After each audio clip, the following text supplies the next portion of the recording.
हम पढ़ रहे हैं लेसन 8। इसके हमने आपको पोएम करवा दिया है। आज हम पढ़ेंगे पाठ 8 नया विश्वास।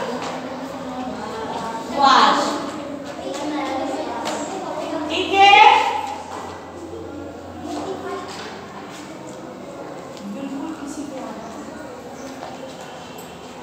चलिए सबसे पहले हम करेंगे इस पाठ के वर्ड शब्द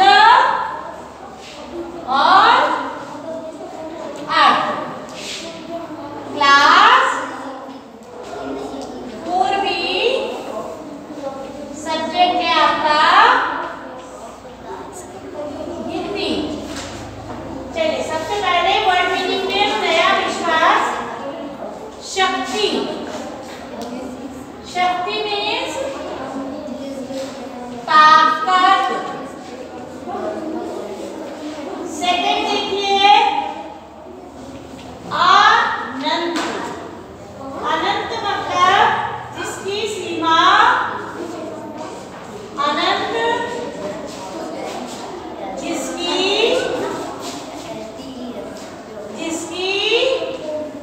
दीपक सीमा न हो।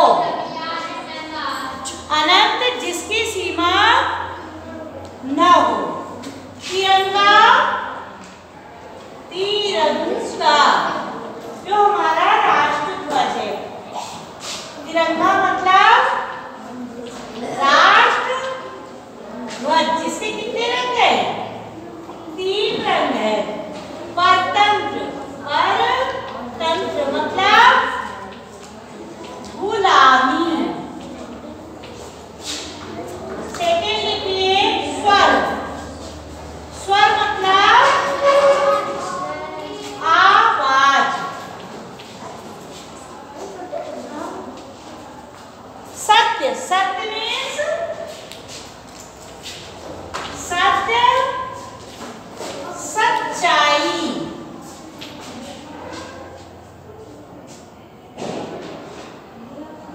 मातृभूमि, मातृभूमि मीन्स क्या होता है?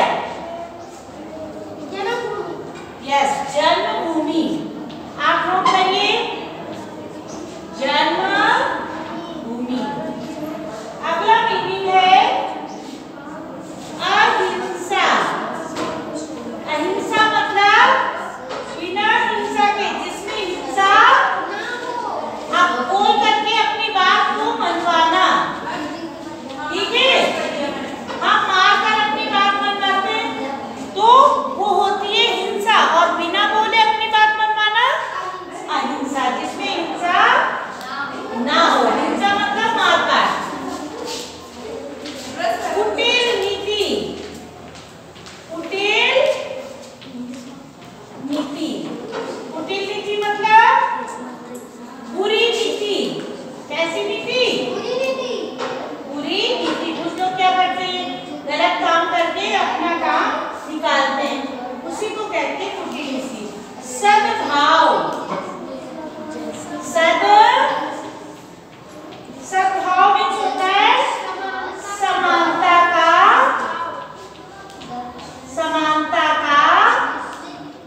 भाव। जैसे हमारी क्लास में चाहे अच्छा बच्चा हो चाहे गंदा बच्चा हो, सबके साथ एक जैसा व्यवहार किया जाता है, उसी को कहते हैं सद्भाव। सबल, जिसके पास क्या हो? बल हो, अर्थात ताकत के साथ। किसके साथ? ताकत के साथ। अखंड, अखंड जिसके जिसके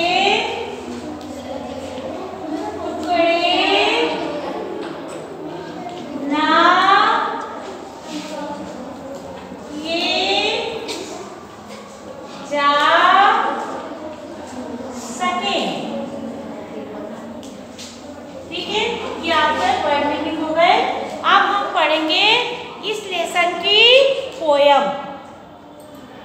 जिसके पास बुक है जल्दी से अपनी पोयम निकाल लें फटाफट। नया विश्वास, ये कविता आपकी देश प्रेम या देशभक्ति से ओतप्रोत है अर्थात संलिप्त है।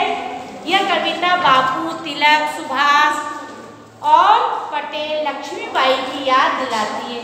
तिरंगा लेकर बच्चे भारत माँ की जय जयकार कर रहे हैं। ठीक, एक नया विश्वास जगाता है हमारा प्यारा गणतंत्र। अर्थात 26 जनवरी के दिन आप इस कविता को सुना सकते हैं। ठीक है, क्या है कि एक नया विश्वास हमारे अंदर हमारा गणतंत्र जगाता है। अर्थात हम सब क्या है, एक है। अब है शक्ति अनंत हमारी। जब हमारा गणतंत्र बन गया भारत का, पहले भारत कई छोटे छोटे रियासतों में बटा हुआ था। जैसे मोहल्ले में ढेर सारे घर होते हैं, सब घरों का अलग अलग रूल होता है। कुछ लोग गलत होते, कोई अच्छे भी होते, कुछ बहुत अच्छे होते। अगर हम सबको एक घर कर दें तो हम सब एक हो जाएंगे। इसी तरीके से भारत भी छोटी छोटी रियासतों में बटा था जब भारत आज़ाद नहीं था। और जब भारत आज़ाद हुआ तो भारत में इन सब रियासतों का एकीकरण कर दिया गया। इनको कुछ रियासतों में ही बांट दिया गया जिससे उन पे आसानी से शासन किया जा सके, है ना। अगर आप पूरे स्कूल में बिखरे रहेंगे तो हम आपको कैसे पढ़ाएंगे, बहुत दिक्कत होगी ना। तो इसलिए सबको एक क्लास में बैठा करके हम आसानी से पढ़ा सकते हैं। ऐसे भारत भी बटा था। अब शक्ति अनंत हमारी, कौन करे अब हमें परतंत्र। अब जब हम सब लोग एक हो गए तो हमारी शक्ति कैसी अनंत है, जिसकी कोई सीमा नहीं है। हम सब एक हो गए, अब कोई भी हमारे ऊपर शासन नहीं कर सकता। बापू जी की याद दिलाता, चाचा की चर्चा करवाता, हाथ तिरंगा प्यारा लेकर मातृभूमि का शीश झुकाता। अर्थात बापूजी और चाचा जी की याद ये गणतंत्र दिवस हमें दिलवाता है। इसमें हम तिरंगा लेकर के मातृभूमि को याद करते हैं, उनको शीश झुकाते हैं। ऊंचे स्वर में सरगम गाए देश हमारा आज स्वतंत्र। हम सब क्या करते, गणतंत्र दिवस पर खूब धूमधाम से कार्यक्रम करते। किस लिए करते कि आज हम क्या हैं, सब लोग आज़ाद हैं। अब हम भारत के वीर नागरिक होने का न देंगे इसे परतंत्र। हम सब कैसे नागरिक हैं, अब शक्तिशाली हैं।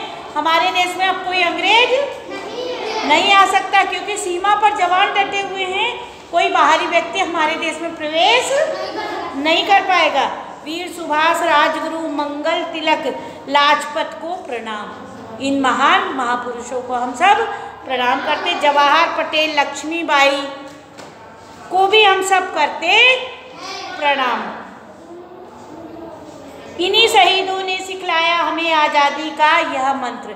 ये सब जितने भी व्यक्ति थे, इन्होंने अपने प्राण न्यौछावर करके हमें आज़ादी दिलवाई है। सत्य अहिंसा का पाठ पढ़ाया, करने के लिए भारत को स्वतंत्र। हमारे जो बापूजी थे उन्होंने कहा हम बिना हिंसा के ही अपनी बात को मनवाएंगे। तो उन्होंने क्या किया, बहिष्कार कर दिया। जो अंग्रेजों का सामान था उनका कहने लगे हम इस्तेमाल नहीं करेंगे, हमारे यहाँ के सूती कपड़े पहनेंगे, हम टेरिकॉट के कपड़े नहीं पहनेंगे। इस तरीके से उन्होंने अंग्रेजों को परास्त करने में मदद की। ऊंच नीच के भाव छोड़कर जन जन में सद्भाव जोड़कर। जो ऊंचे नीचे कई जातियों के लोग हमारे यहाँ रहते हैं, जमादार भी हैं और पंडित भी हैं। इन सब जातियों में बहुत भेदभाव था। इन सबको क्या किया, जोड़ा, सद्भाव जोड़ा, सबको एक जैसा बनाया। करे एकता और भाईचारा, कुटिल नीति का मार्ग छोड़कर। करे एकता, हम सब एक हो जाए और आपस में भाईचारे से, प्रेम से रहे। और कुटिल नीति, बुरी नीति का पाठ हम लोग छोड़ दें, एक दूसरे को परेशान करने का। भारत सबल अखंड देश है, बना है सफल जनतंत्र। भारत सबल मतलब क्या है, सबल में ताकत के साथ क्या बन गया है, अब एक अखंड देश बन रहा है जिसके कोई टुकड़े नहीं कर सकता। सफल जनतंत्र है यहाँ का। यहाँ के जो लोग हैं वो क्या हैं, एक सफल जनतंत्र है। अर्थात सब मिल जाए तो एक अच्छा फैसला ले सकते हैं। कौन है शक्ति अनंत हमारी, अब है शक्ति अनंत हमारी, कौन करे अब हमें परतंत्र। हमारी शक्ति अनंत है जिसकी कोई सीमा नहीं है, कोई भी हमको परतंत्र अर्थात गुलाम नहीं कर सकता। आज हमारे पास बहुत शक्ति है, ठीक है। तो इस लेसन को आपको पढ़ना है और इसका अर्थ करना है।